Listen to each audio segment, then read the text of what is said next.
वक्त आसिफ करवानी मीडिया से गुफ्तगू कर रहे हैं।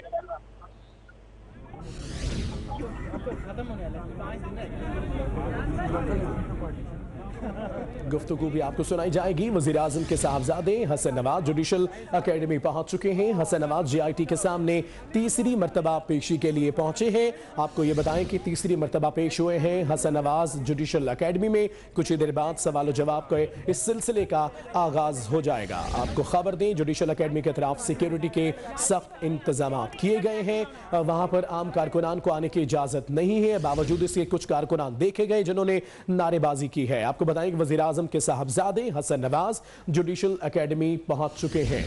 जुडिशल अकेडमी में वज़ीर आज़म के साहबजादे हसन नवाज की आज तीसरी पेशी है। नून लीगी कारकुनान को जुडिशल अकेडमी के पास नहीं आने दिया गया। लीगी रहनुमा ताहिरा औरंगजेब इज़ारे यकजहती के लिए I8 पहुंची हैं। आपको ये बताएं कि दीगर रहनुमा भी इस वक्त वहां पर मौजूद हैं।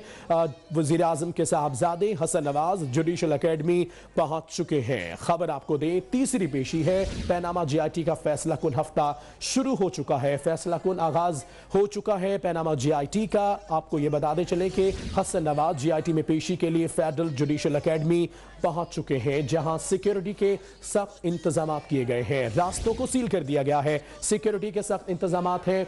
कोशिश की गई है कि I8 तक कारकुनान को इससे आगे ना बढ़ना दिया जाए, रेड जोन में दाखिल ना होने दिया जाए। बावजूद इसके कुछ रहनुमा, बावजूद इसके कुछ कारकुन हमने देखे जिन्होंने नारेबाजी भी की, लेकिन पुलिस ने उनको पीछे हटा दिया और जुडिशल अकेडमी दाखिल नहीं होने दिया। जुडिशल अकेडमी के अतराफ सिक्योरिटी के सख्त इंतजाम किए गए हैं। पैनामा JIT का फैसला कुन हफ्ते का आगाज हो गया है। लीगी रहनुमा ताहिरा औरंगजेब इज़हार यकजहती के लिए जुडिशल अकेडमी के बाहर मौजूद हैं। आपको बताएं, वज़ीर आज़म के साहबजादे हसन नवाज जुडिशल अकेडमी पहुंच गए हैं। वज़ीर आज़म के मामले खुसूसी इस वक्त यहाँ पर आसिफ करवानी मौजूद हैं। कुछ देर बाद वो मीडिया से गुफ्तगू करेंगे, आपको वो भी दिखाएंगे। हसन नवाज की JIT के सामने ये तीसरी पेशी है।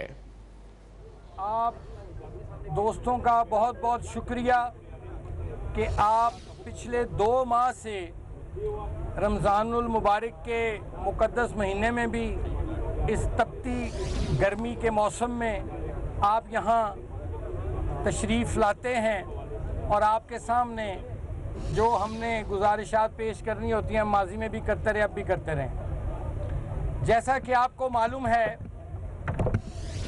कि आज हसन नवाज शरीफ साहब को तीसरी मर्तबा बुलाया गया है और पहले भी वो लंदन से आते थे, 2 दफ़ा आए। आज भी वो जो आए हैं यहाँ, तो वो एक आध दिन पहले JIT में आने के लिए वो लंदन से तशरीफ़ लाए हैं। आज मैं आपसे बहुत एक अहम बात करने जा रहा हूँ, बल्कि ये बात आपके लिए न्यूज़ की अहमियत आज रखती है।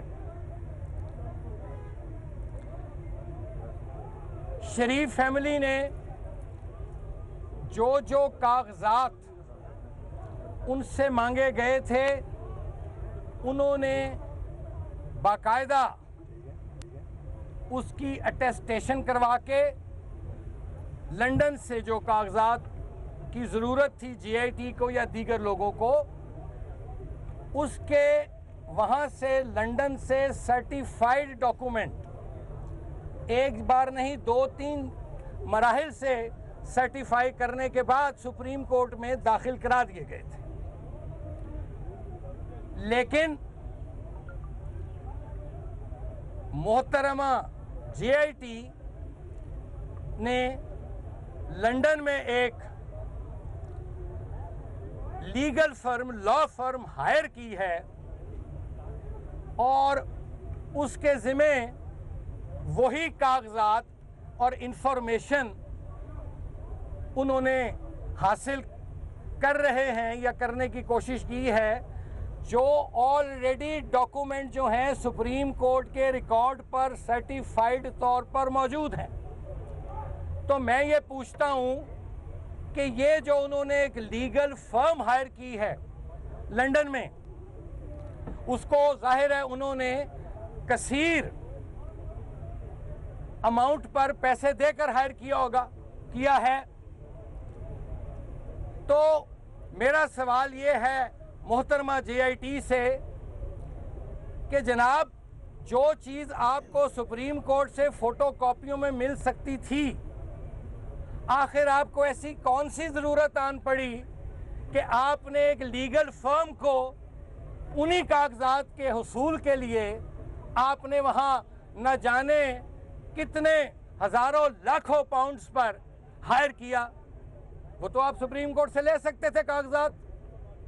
तो कौम ये भी जानना चाहती है कि जो पैसा ये कौम का खून पसीने की कमाई टैक्स मनी है, इसके बारे में भी आज मैं जानना चाहता हूं, कौम जानना चाहती है कि आखिरकार वो कौन लोग हैं जिनको उस लीगल फर्म के जरिए ऑब्लाइज करने की कोशिश की गई है। नंबर 1। दूसरी बात कि जो कतर के प्रिंस हैं, उन्होंने एक अपना खत भेजा, सब जानते हैं, और उन्होंने कहा कि हाँ, मैं तस्दीक करता हूं कि जो ये मनी ट्रेल और दूसरे सवालात थे उसकी उन्होंने कहा कि हाँ, उस पर उन्होंने तस्दीक की, तमाम इनके सवालात की, इनके JIT के जो भी थी कलेक्ट कर रही है एविडेंस। चूंकि कतर के जो प्रिंस हैं वो पाकिस्तान के शहरी नहीं हैं। फिर आपको मालूम है कि मोहतरमा JIT ने ये भी कहा कि हमने जी 3 चॉइसेस, अखबारात में मैंने पढ़ा कि 3 चॉइसेस रखी गई हैं कतर के प्रिंस के सामने। एक चॉइस थी कि वो आए, तशरीफ लाएं। दूसरी चॉइस थी कि JIT कतर जाके उनका बयान ले ले।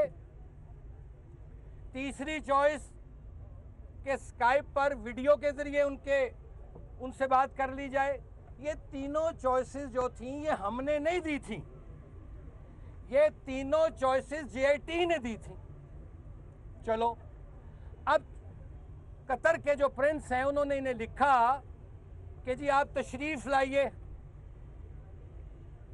ये चंद दिन, कुछ दिन पहले की बात है, आप आइए। आज भी अखबारात में आया है, उन्होंने कहा है आप आइए। लेकिन उस तरफ अभी तक कोई पेशरफ्त नहीं की जा रही। और जो सबसे जरूरी इस JIT का, जो भी इसको तहकीक कह लें, एविडेंस कलेक्शन कह लें, जो भी इनका मैंडेट है, उस वक्त तक इनकी रिपोर्ट नामुकम्मल होगी जब तक कतर के शहजादे जो प्रिंस हैं उनकी तस्दीक, उनका बयान जो वो इस रिपोर्ट का हिस्सा नहीं बन जाता।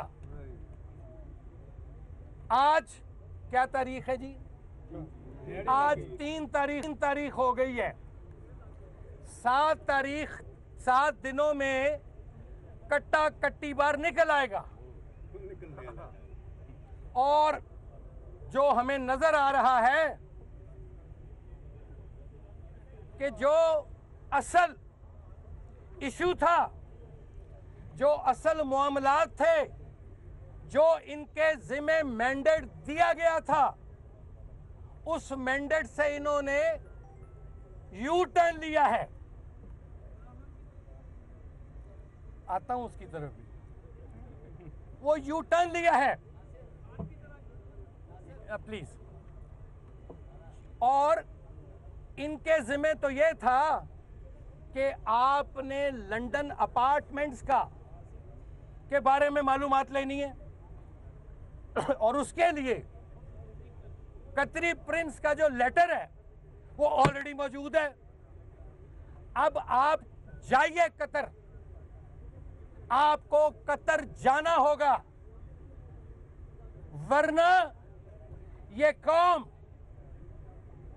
मुस्लिम लीगी कारकुन कराची से लेके खैबर और गवादर से लेके खुंजराब तक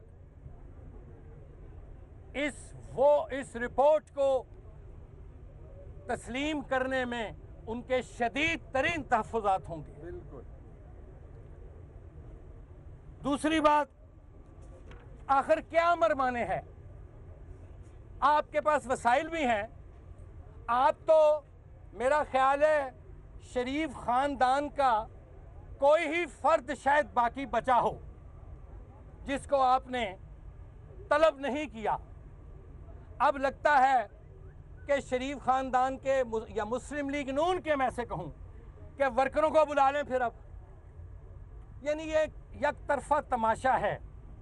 और मैं आपके इस यहाँ मीडिया के तवस्सुत से ये भी अर्ज करना चाहता हूँ, हुदैबिया पेपर मिल्स का मामला तय हो चुका था आज से साल पहले। आपको मुझे कहने दीजिए, बसत एहतराम, आपको लंदन अपार्टमेंट्स के बारे में कुछ नहीं मिला, चूंकि है ही कुछ नहीं, मिलता क्या? तो आपने अब हुदैबिया पेपर मिल की, जिसको हाई कोर्ट क्वैश कर चुकी है 2 दफा, आप वो गड़े मुर्दे उखाड़ने जा रहे हैं। ये कौम देख रही है, पूरा पाकिस्तान देख रहा है। हमारा जुर्म हमें नहीं बताया जा रहा, हमें मुल्जिम कहा जा रहा है। किसके कहने पे, ये भी बताइए। मैं आता हूं सर अभी हजूर। मुल्जिम वो होता है जो अदालत में, अदालत जिस पर उसको फ्रेम करती है चार्ज, उस पर फिर वो मुल्जिम कहलाता है। ये एक इनका मैंडेट है तहकीकात करना, एविडेंस कलेक्ट करना। और मुझे उन मीडिया के भी चंद सेक्शन ऑफ मीडिया, मेरे काबिल एहतराम दोस्तों से भी मुझे गिला है, जो शाम को 7 बजे से लेके 12 बजे तक बगैर सोचे समझे लोगों की पगड़ियां उछालकर उन पर इल्जाम लगाते हैं।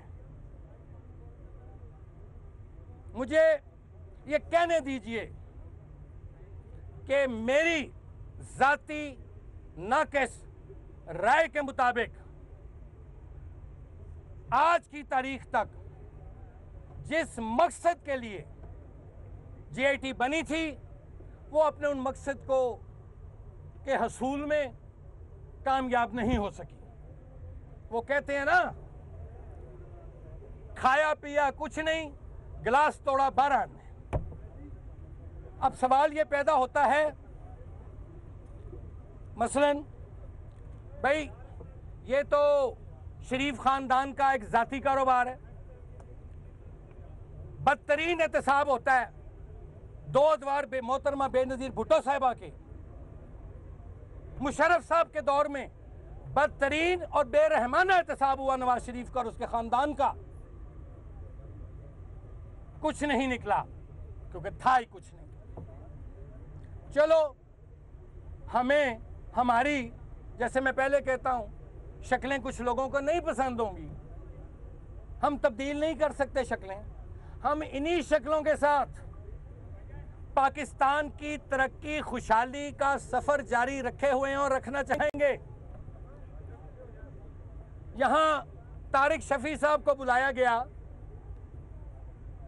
वो तो 7 भाई थे भाई, जिनका एक कारोबार था आज से 70 साल पहले। तारिक शफी साहब का क्या मामला जी लंदन के अपार्टमेंट से? उनका क्या लेना देना इस सारे मामला से? आपने उनको भी 2 दफा बुलाया, चलिए बुलाइए, जरूर बुलाइए। मेरी गुजारिश ये है कि अवाम हकायक समझ चुकी है, कौम समझ रही है कि असल मामला क्या है। आप जो मर्जी कर लें, लेकिन पहले भी हम सुरखरू हुए हैं, इंशाल्लाह आइंदा भी होंगे। और एक आखिरी बात, ये जो बड़े जोरों शोर से प्रोपेगेंडा किया जाता है, एक खास लॉबी कर रही है, तो मैं आज आपके इस फोरम के तवसत से मुल्क भर में मुल्क के तूल अर्ज़ में नवाज शरीफ के चाहने वाले, नवाज शरीफ के सपोर्टर्स, नवाज शरीफ के वोटर्स, पाकिस्तान की वो कौम जिसको नवाज शरीफ से मोहब्बत है, इश्क है, उसको ये पैगाम देना चाहता हूं, आपका लीडर सादिक है, आपका लीडर अमीन है, वो पाकिस्तान का अजीम मुहिब वतन है।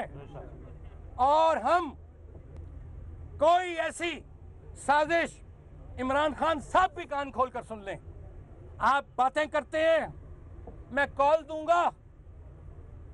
हमने आपकी कॉलें देखी हैं लॉन्ग मार्च के दिनों में भी, जब आप नजर नहीं आ रहे थे, छुप गए थे।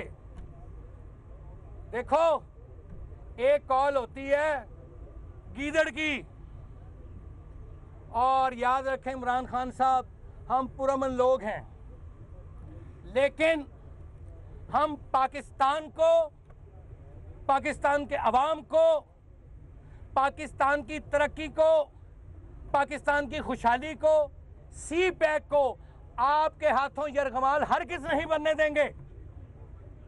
और आप कॉल की बात करते हैं, जिस दिन फिर शेर ने कॉल दी ना, उस दिन फिर देखना इमरान खान साहब आप जूते छोड़कर भागेंगे। डॉक्टर साहब, पूछना आपसे ये था कि इसमें जेआईटी में कोई माई तो है नहीं, आपने आज से मोहतरमा क्यों कहा? और उसके साथ ये कि जेआईटी बनते वक्त आप लोगों की तरफ से कहा यह जा रहा है, अवामी तासर है कि आप लोगों ने खुशी का इजहार किया था, मिठाइयाँ तकसीम नहीं की, आप लोगों का दामन साफ है, तो क्या वजह तहफ़्फ़ुज़ात क्यों है जेआईटी से? हमने इत्मीनान का इजहार किया था। क्यों? कि इस मुल्क में कुछ लोगों की ख्वाहिश थी, इमरान खान जैसे लोगों की, कि जी नवाज शरीफ साहब को नाअहल करार दिया जाए। तो आपको याद है कि सुप्रीम कोर्ट का जो 20 अप्रैल का फैसला आया था, उसमें नवाज शरीफ साहब को नाअहल करार नहीं दिया गया था और एक जेआईटी बना दी गई थी। और ये जेआईटी दरअसल ये उसी अमल का हिस्सा थी। अगर आपको याद हो कि नवाज शरीफ साहब ने जब ख़त लिखा था सुप्रीम कोर्ट को कि भाई आप कमीशन बना लें, तो हमने कहा भी ठीक है, जेआईटी बन गई। हमारे वर्कर खुश थे कि दुश्मनों के जो झूठे इल्ज़ामात थे, जो उनका प्रोपेगेंडा था, वो अपना दम तोड़ गया और जजों ने नवाज शरीफ को कहा कि वो नाअहल नहीं है, जेआईटी बन गई, हमने वेलकम किया। लेकिन जब जेआईटी की कंपोजिशन बनती है तो हमने उस पर पहले दिन से तहफ़्फ़ुज़ात दिए, एतराज़ किया कि हमें 2 मेंबरान पर एतराज़ है। रिकॉर्ड पे हम चीज़ें लाए। हमने तो पहले दिन से मेरे भाई अदालत उज़्मा के एहतराम में इस जेआईटी के सामने हम पेश हुए अपने तमाम तहफ़्फ़ुज़ात के बावजूद। लेकिन हमें इंसाफ चाहिए, हमारा मुतालबा इंसाफ है, हमें इंसाफ दो, हमारे साथ खेल मत खेला जाए। पाकिस्तान को जो इस वक्त चैलेंजेस से गुजर रहा है, आप अपनी सरहदों पर नजर दौड़ाएं। इधर मोदी जाता है ट्रंप को मिलने, इंटरनेशनल सिनेरियो देखिए। इस वक्त पाकिस्तान किसी भी अंदरूनी इंतशार, खलफशार और गैर इस्तेहकाम होने का हम अफोर्ड नहीं कर सकते हैं। इस वक्त पाकिस्तान को मजबूती की ज़रूरत है, इस्तेहकाम की ज़रूरत है, और ये इस्तेहकाम और मजबूती नवाज शरीफ साहब की शक्ल में पाकिस्तान की खिदमत करने के लिए मौजूद है। यार वो मतलब इज्जत का लफ्ज़ ये एहतराम नहीं बोला ना मैंने, चूँकि वो नॉर्मली होता है, इसमें जब इंग्लिश में वो कहते हैं ना, तो वो मैं उर्दू में उसका कर गया।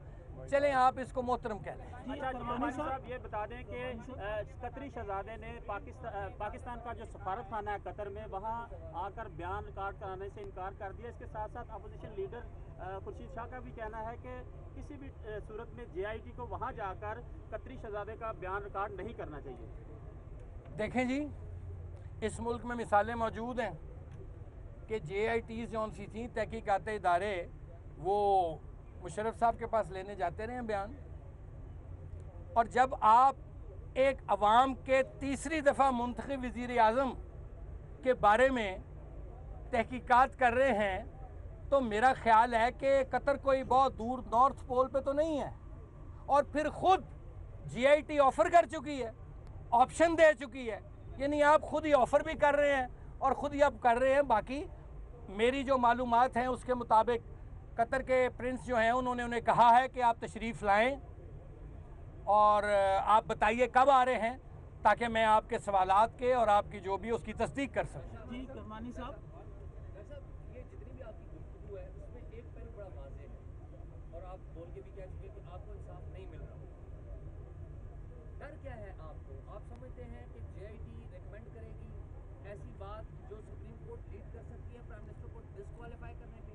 डर क्या है? मैं I just want to know, क्योंकि आप सारी जो गवर्नमेंट की साइड से एक डर और एक खौफ और एक कहा जा रहा है कि JIT ठीक नहीं कर रही। तो मैंने है? शाहजी इसके साथ अगर सब्मिशन अभी आपने एक बात कही कि अगर इंसाफ ना हुआ तो खैबर से लेकर कराची से लेकर खैबर गवादर से लेकर गुजरात पाकिस्तान मुस्लिम लीग नून का कारकुन इन चीज़ों को नहीं मानेगा। क्या आप ये बात ये ऐसी नहीं है कि आप अदालत उज़्मा को नहीं तो कम से कम JIT को धमकी दे रहे हैं? ये धमकी नहीं है, ये मैं उन करोड़हा वर्करों की ये जज्बात आपको बता रहा हूँ। क्यों कि इसकी शाहजी आपका भी सवाल है, नौबत क्यों आई?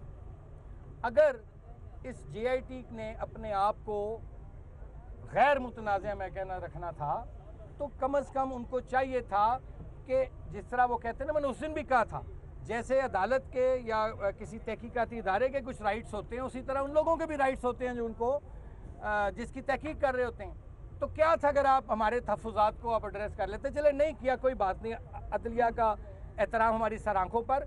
मैंने आपको मुस्लिम लीग की कारकुनों के और बाय एंड लार्ज मैंने पाकिस्तानी कौम के एहसास बताए हैं आपको, क्योंकि मैं वर्कर आदमी में घूमता फिरता रहता हूँ आपकी तरह। इसलिए ये कतन कोई धमकी नहीं है। हम तो बड़ी आजिज़ी से कह रहे हैं कि हमें इंसाफ चाहिए। जो ये कह रहा हो कि मुझे इंसाफ चाहिए वो धमकी दे सकता है? डर कोई नहीं है, डर कोई नहीं है, डर कतन हमें कोई नहीं है। हम अल्लाह से डरने वाले लोग हैं। सिर्फ हम ये चाहते हैं कि हमें खदशात हैं, डर नहीं है, डर नहीं है, खदशात है कि हमारे साथ इंसाफ होना चाहिए। जी आसिफ करमानी,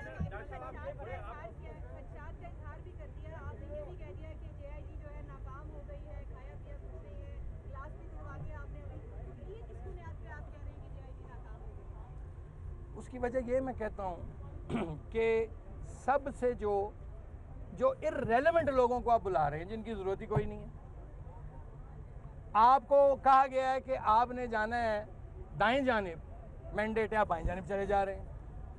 आप अगर आपने लंदन अपार्टमेंट्स की ट्रेल निकालनी है तो go to Qatar. London money apartment का जो सेल है, कब खरीदे गए, कहाँ खरीदे गए, वो बरास्ता हुदैबिया नहीं है, वो बरास्ता कतर है। वो एक मैं दोबारा स्ट्रेस करता हूँ कि कतरी प्रिंस की जो स्टेटमेंट रिकॉर्ड होनी है, जो इन साहिबान ने ही ऑफ़र किया हुआ 3 ऑप्शन और एक ऑप्शन कतरी शहजादे ने एक्सेप्ट कर ली है। आपको जाना होगा। मैंने इसलिए कहा है कि अगर ये कतरी शहजादे का बयान जो है वो बड़ा क्रिटिकल, वाइटल, बेसिक स्टेटमेंट है, अगर आप उसके बगैर ये रिपोर्ट तैयार होती है तो इसकी क्रेडिबिलिटी पे सवालात उठेंगे, क्वेश्चंस उठेंगे। मैं ये कह रहा हूँ। जी करमानी साहब, एक जो अहम सवाल अभी आपने खुद भी बात की कि जब सुप्रीम कोर्ट ऑफ पाकिस्तान की जानब से यह फैसला आया तो माफिया का लफ्ज़ जो है वो इस्तेमाल किया गया, गॉडफादर का लफ्ज़ इस्तेमाल किया गया। और कल और परसों की स्पीच में ख्वाजा साद रफ़ीक ने कहा कि हम माफिया नहीं हैं, हम गॉडफादर नहीं हैं। और आज आप JIT पे बात कर रहे हैं तो आपके पास तो फोरम था कि आप फुल बेंच में चले जाते, चैलेंज कर देते उस फैसले को कि आपको आपकी महरीन की हिकमत। मैं समझ गया आपकी सवाल। देखें, हम नहीं ये चाहते थे कि कल को ये लोग कहेंगे देखो जी JIT तक सामना नहीं कर सके, चले गए। हम आए हैं, हमारे भी दूसरे शहरियों की तरह लीगल राइट्स मौजूद हैं जो आइन और कानून में हैं, और इंशाल्लाह ताला वो हम अपने जो राइट्स हैं वो महफूज समझते हैं। इसलिए ऐसी कोई बात नहीं है, इतनी कोई ढेर नगरी नहीं है। मैं एक सेकंड यार,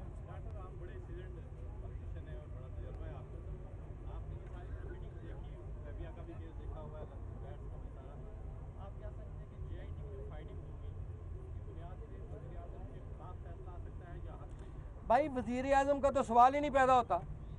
मेरा नाम FIR ठीक है, गुफ्तगू आपने मुलाहिजा की मुशीर वजीर आजम आसिफ करवानी की, इसी पर हम बात करेंगे। हमारे साथ मौजूद हैं रहनुमा PTI बाबर अवान। बहुत शुक्रिया बाबर अवान साहब, गुफ्तगू आपने मुलाहिजा की है। बतौर तालिब इल्म आपसे ये जानूंगा, आप चूंकि कानून से भी ताल्लुक है आपका, ये किस तरह की गुफ्तगू है कि 12 काम किया कुछ नहीं और गिलास तोड़े 12 आने, मोहतरमा JIT, ये किस तरह की गुफ्तगू है, जरा मुझे रहनुमाई कीजिएगा मेरी। बिस्मिल्लाहिर्रहमानिर्रहीम। पहली बात तो ये है कि ये किसी स्टेटसमैन की या किसी हुकूमत की नहीं, ये तो गली में धमकियां देने वाले जो फिरते हैं ना गुल्लू भट्ट, ये उनकी जुबान बोल रहे हैं आजकल। दूसरा ये है कि ये किसको बता रहे हैं कि बाकी सारे भाग जाएंगे और ये खड़े रहे हैं। ये कहाँ थे जिस दिन नवाज शरीफ को धक्के मार के मुशर्रफ ने भेजा वापस? ये कहाँ थे जिस दिन शहबाज शरीफ को धक्के मार के भेजा वापस? JIT कोई किसी मोहतरमा का नाम नहीं है, ये एक मोहतरम अदलिया की तरफ से उसके पास तफवीज करदा इख्तियारात हैं, और वो अदलिया खुल के ये बात कह चुकी है कि आसमान गिरे या जमीन फटे, पनामा केस का फैसला इंसाफ और कानून के मुताबिक होगा। दूसरा पहलू इसका जो है वो बहुत इंपॉर्टेंट है, वो ये है कि इस वक्त इन्होंने ये तहैया किया हुआ है कि इदारों की ये लड़ाई करवाना चाहते हैं, लेकिन इदारे इंशाल्लाह नहीं लड़ेंगे। ये खुद दीवार से टकरे मारेंगे, और दीवार भी ऐसी जो बंद गली में है, और उसका एक ही दरवाजा है जो इंशाल्लाह अडयाला जेल में जाके इनके लिए खुलेगा। तीसरा पहलू बहुत इंपॉर्टेंट ये है कि आप देखिए कि इस वक्त पूरी दुनिया के अंदर, कल एक इंटरव्यू छपा है जो एक बैंकर बहुत बड़ा है स्विट्जरलैंड का, उसने कहा कि कोई हजारों बिलियन पाकिस्तान के यहाँ पड़े हुए हैं, और वो इंटरव्यू आने के बाद इनको शर्म नहीं आई कि पैसे वापस करें कौम के। उसकी बजाय ये धमकियां दे रहे हैं। धमकियां किसको दे रहे हैं? पाकिस्तान के सारे इदारों को। 6 इदारे तहकीकात कर रहे हैं, सबको ये धमकियां दे रहे हैं। और मैं नहीं समझता कि इनको बचाने के लिए कोई मोदी आएगा, ना कोई और इनको बचाने के लिए आएगा। इनको चाहिए कि फौरी तौर पर नवाज शरीफ साहब इस्तीफा दें। कौम को आज कराची की फिर क्रैश हुई है मार्केट, कौम को इस मुआशी, सियासी, समाजी और पार्लिमानी कानूनी आईनी बुरहान से निकालने के लिए नवाज शरीफ साहब को फौरन इस्तीफा देना चाहिए। और ये जो साहब आप कह रहे हैं ना जी, बात कर रहे हैं, ये कोई एक साहब नहीं है, ये पूरा इस वक्त जो धांधली ज़दा काम है वो लड़खड़ा रहा है, वो कांप रहा है। और इनको मालूम है कि जिस दिन पनामा केस का फैसला आएगा उस दिन करप्शन के सबसे बड़े बुर्ज तख्त लाहौर से नीचे जाके पड़ेंगे। ठीक है बाबर अवान साहब, ये तो कस्में खा रहे हैं कि आपका लीडर ऐलान कहा जा रहा है कि सादिक और अमीन है। आसिफ करवानी ये कहते हैं, दूसरी जानब ये भी कहते हैं कि तारिक शफी का लंदन अपार्टमेंट से लेना देना नहीं है, फिर भी उन्हें बुलाया गया। अच्छा देखिए, 2 बातें हैं। पहला तो यह कि सादिक अमीन इनके कहने से कोई नहीं होगा। सुप्रीम कोर्ट ऑफ पाकिस्तान में पहला प्राइम मिनिस्टर जिसको कहा गया कि ये ना सादिक है और ना अमीन है, इसका मतलब ये हुआ कि ये काज़िब हैं और बेईमान हैं। दूसरी बात यह है कि इस डिक्री के खिलाफ जो 2 चीफ जस्टिस आने वाले उनकी तरफ से जारी हुई ऑर्डर की सूरत में, वो गई हुई है इलेक्शन कमीशन ऑफ पाकिस्तान के पास। जो ही ये फैसला आएगा तो उसके बाद इलेक्शन कमीशन ऑफ पाकिस्तान इसका पाबंद होगा कि वो इस फैसले पे अमल दरामद करे। ये आने वाले हालात से खौफजदा होके ये शोर मचा रहे हैं, लेकिन ये चाय की प्याली का तूफान है। आप देख लीजिए, ना इनका कोई बाहर निकल सकता है, ना ये इतने तगड़े हैं कि आप सुप्रीम कोर्ट ऑफ पाकिस्तान पे हमला कर सकें। जो इस बात का ताल्लुक है कि किसी का कोई ताल्लुक नहीं है, ये बिल्कुल दुरुस्त हो सकता है कि किसी और का ताल्लुक नहीं है सिवाय नवाज शरीफ और उनके खानदान के। तो नवाज शरीफ के खानदान का ही फर्द है ना जिसको बुलाया जा रहा है, जिसके नाम पे चोरियां की जाएं, चोरियां पकड़वाने वाले भी, चोरियां ले जाने वाले भी, चोरियां छुपाने वाले भी, सबको बुलाया जाएगा ना जी।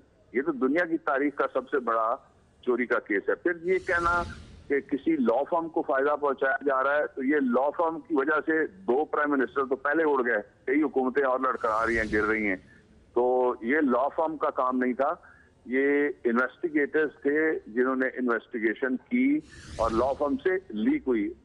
इनको पनामा केस की अभी तक कहते हैं ना, हमें पनामा इन्होंने पढ़ा कोई नहीं है, और इन्होंने इसलिए नहीं पढ़ा कि इनको मालूम है कि उसके अंदर क्या लिखा हुआ है। Judgment supreme court of Pakistan की फाइनल हो चुकी है 2 जजेस की, और ये आखिरी हफ्ता है, इसमें जितने मर्जी ये पुतली तमाशे नवाज शरीफ लगाएं या गुल्लू तमाशे लगाएं, इसका फैसला आके रहेगा। और दुनिया की कोई ताकत पाकिस्तान में अब जो रूल ऑफ लॉ का जमाना आ रहा है उसको नहीं रोक सकती। और एक तरफ देखिए, इनको बड़ा एतराज है कि मत बुलाइए जिसका नाम आप ले रहे तारिक शफी, दूसरी तरफ ये एक पाकिस्तान की कौमी असेंबली के मेंबर जमशेद दस्ती के साथ क्या सलूक कर रहे हैं। बिल्कुल बाबर रहमान साहब, आपने खौफ की बात की, ये तो कहते हैं डर है, डर नहीं है, हमें खदशात है। दूसरी जानिब फिर जब उन्होंने ये कहा कि इस पर भी जरा बात कीजिएगा कि शेर ने कॉल दी तो इमरान खान जूतियां उठाकर भागेंगे। देखिए, शेर कॉल कोई नहीं देता, शेर दुम दबा के पहले भी भाग गया था, सबको पता है। शेर ने कॉल देनी होती तो मुशर्रफ के खिलाफ कोई एक आदमी इनका इस्लामाबाद एयरपोर्ट पे या एक आदमी गिन के एक आदमी अकेला अलिफ की तरह से खड़ा हो जाता लाहौर एयरपोर्ट के बाद। दूसरी बात यह है कि जो इमरान साहब है वो किस खुशी में भागेंगे जी। इमरान खान पहले कुछ जद्दा गए हुए थे, कोई नहीं भागेगा। पाकिस्तान पूरा एक तरफ है आज, इनको सियासी तन्हाई है, जिस तरह इन्होंने पाकिस्तान को आलमी तन्हाई में डाल दिया है, इसी तरह से सियासी तन्हाई है इनकी।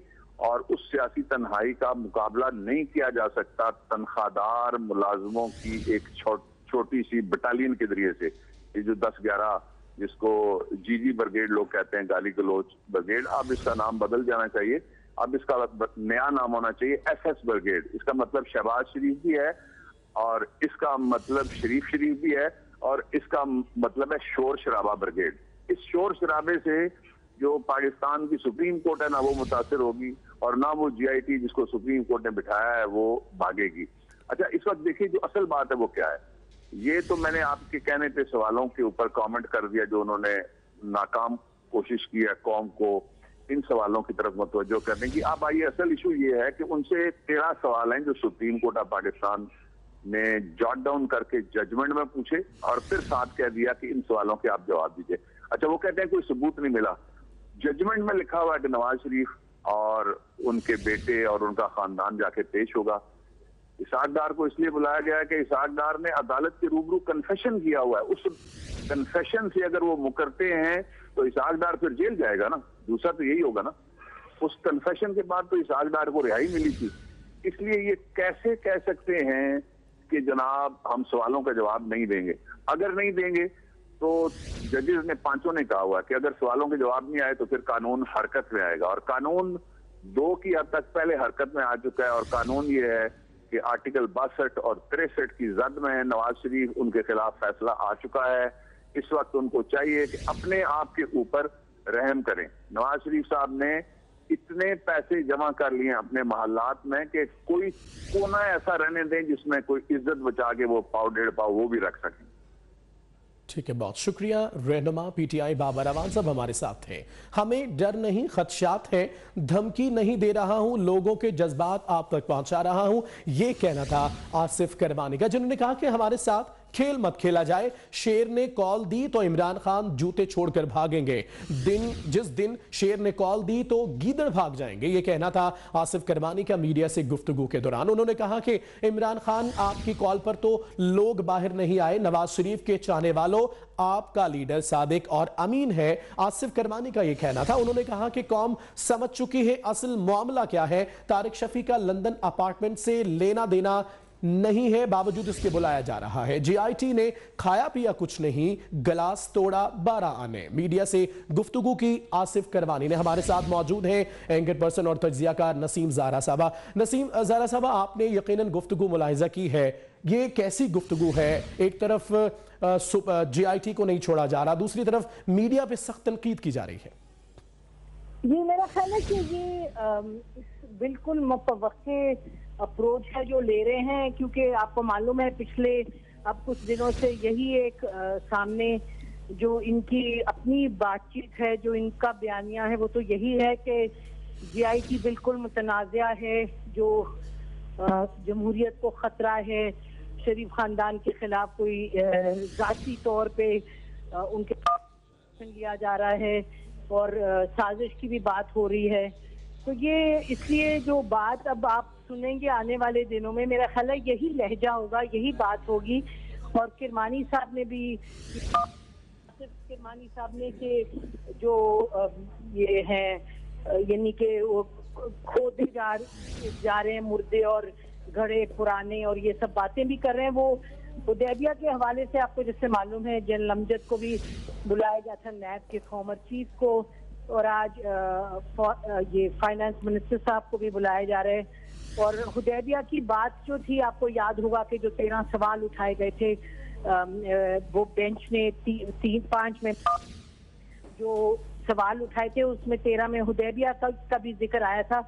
और ये बस हमें मेरा ख्याल है कि नाज़रीन को याद दहानी करवानी है कि उस वक्त हुकूमत में और इन तमाम लोगों ने जो इस वक्त तनकीद कर रहे हैं और कहीं डायरेक्टली कहीं इनडायरेक्टली के जुडिशरी की भी बात हो रही है और ये कहा जा रहा है कि जुडिशरी सियासत का हिस्सा ना बने, लेकिन यही लोग थे जिन्होंने जब ये जजमेंट आई थी, जिस जजमेंट का हिस्सा जीआईटी थी, जिस जीआईटी का मैंडेट ये था कि 13 सवालों के जवाब दें, तो उस वक्त तो मिठाइयां बांटी गई थी।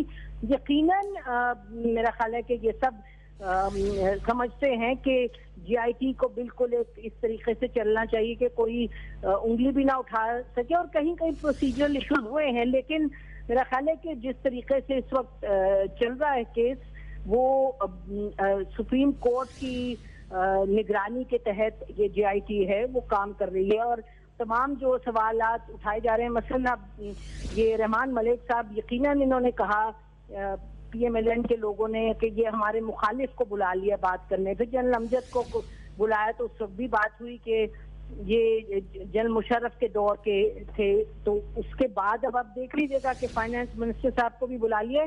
तो मेरा ख्याल है कि एक ये जाहिर है एक बात कहाँ से शुरू हुई थी, फ्लैट से, लंदन के फ्लैट से पेपर ट्रेल की बात हुई। पेपर ट्रेल में फिर हुदैबिया का क्यों सवाल उठा, इसलिए उठा क्योंकि हुदैबिया को अल तौफीक प्लस में अटैच किए गए थे ये 3 फ्लैट। तो ये सब बातें जो हैं, ये तमाम हकायक हैं, ये जो तौफीक अल तौफीक प्लस से अटैच किए गए फ्लैट्स, ये तमाम डॉक्यूमेंटेड चीजें हैं, लंदन में है। ये ऐसे नहीं कि यहाँ किसी जर्नलिस्ट ने इसको बनाया हो या कहीं जीएचक्यू में इसकी स्क्रिप्ट लिखी गई हो। मेरा कहने का और एक बात यह है कि हमारी क्योंकि तारीख एक पास रही है जिसमें कि बहुत जमहूरियत के साथ गलत हुआ, चाहे जजेस का रोल उसमें रहा, उसमें मिलिट्री रूलर्स आए, उन्होंने आमरीत का दौर देखा, तो इसलिए वो एक तारीख है जिसका सहारा लेके आज जो कुछ हो रहा है उसको भी मुतनाज़ा बनाया जा रहा है। लेकिन मेरा ख्याल है कि फिर मैं कहूंगी कि जीआईटी के हवाले से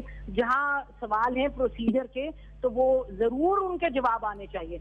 लेकिन अब आप देखिएगा एससीसीपी की तरफ से जो माहिन फातिमा साहबा, उन्होंने क्लियरली एफआईए को बता दिया कि जी डॉक्यूमेंट टैंपरिंग हुई, मुझसे जबरदस्ती कहा गया कि आप जीआईटी के खिलाफ स्टेटमेंट दें। कल आपके ही चैनल ने उस पर काफी चीजें सामने लेके आए। तो मतलब हमारा मीडिया का तो बड़ा अहम इस वक्त रोल है कि संभल के चलें, कानून की बात करें, आइन की बात करें। जो ये जुडिशरी, जो आज की जुडिशरी है, फिर मैं कहना चाहूंगी ये वो 3 जजेस हैं जिनके हवाले से ये सब कह रहे थे कि ये सॉफ्ट हैं, शायद ये सॉफ्ट हैं। यही कहा जा रहा था उस वक्त के जब जस्टिस खोसा साहब ने और जस्टिस गुलजार ने एक मुख्तलिफ कंक्लूसिव जजमेंट दे दी थी। उसको कहा जा रहा था ये जो 3 इस वक्त हालात बस ऐसे हैं। मैं तो ये कहूंगी हमें बड़ा सोच समझ के चलना है, लेकिन जो इनकी जो पीएमएलएन का बयानिया है उसको हमने सही तरीके से आगे इसकी एनालिसिस करके और हमें लोगों को बताना है कि एक प्रेशर है तो इस वजह से ये कर रहे हैं, जाहिर है प्रेशर बढ़ता जा रहा है। दूसरी तरफ अगर इनकी शिकायतें जीआईटी के हवाले से, वो यकीनन उसको करना चाहिए एड्रेस सुप्रीम कोर्ट को। लेकिन जो तारीखी बयानिया है, तारीखी बयानिया जो दे रहे हैं, ये कभी इसमें कुछ गड़बड़ भी है, कुछ हकायक भी हैं, कुछ फिक्शन भी हैं। बिल्कुल ठीक, बहुत शुक्रिया तजियाकार नसीम ज़हरा साहबा हमारे साथ थे।